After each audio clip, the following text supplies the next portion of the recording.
అంచనా ఉండాలా? ఇంపీరియలిజంకు భారతదేశంలో ఉన్న ఇండియాకు ఉన్నటువంటి సంబంధం ఏంటిది?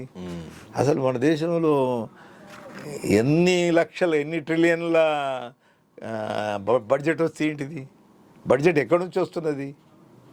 By loans, by investments, by out side. ఇది ఇక్కడ ఏమున్నది? ఇక్కడ ఉన్నటువంటి మన బడ్జెటా? దేశీయ పెట్టుబడిదారీ విధానం ఏం పెరుగుతున్నది? వాళ్ళ ఇన్వెస్ట్మెంట్స్ వస్తే మన దేశంలో పెట్టుబడిదారీ విధానం ఎట్లా పెరుగుతుంది?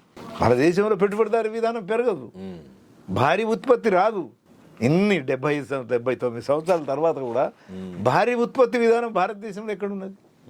ఇవాళ కూడా కార్పొరేట్ విధానాలు అనేటువంటి అగ్రేరియన్ సెక్టార్లో ఎంత వచ్చింది? వ్యవసాయం ఎట్లా ఉన్నది? అగ్రేరియన్ సెక్టార్లో భారీ ఉత్పత్తి రావాలి కదా. గ్రామాలలో ఈ చిన్న ఉత్పత్తిదారులు ఉండకూడదు కదా.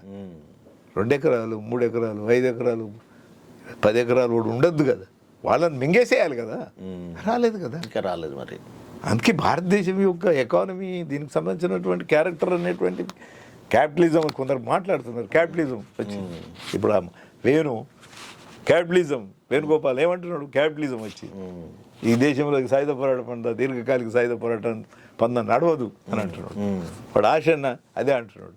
ఇవాళ ఒక ప్రకటన వచ్చింది ఒక సెంటర్ నుంచి, మాకు టైం కావాలా, మేము సరెండర్ కావడానికి లెటర్ ఒకటి. ఇది కూడా థర్డ్ బ్యాచ్. ఈ బ్యాచ్ కూడా థర్డ్ బ్యాచ్.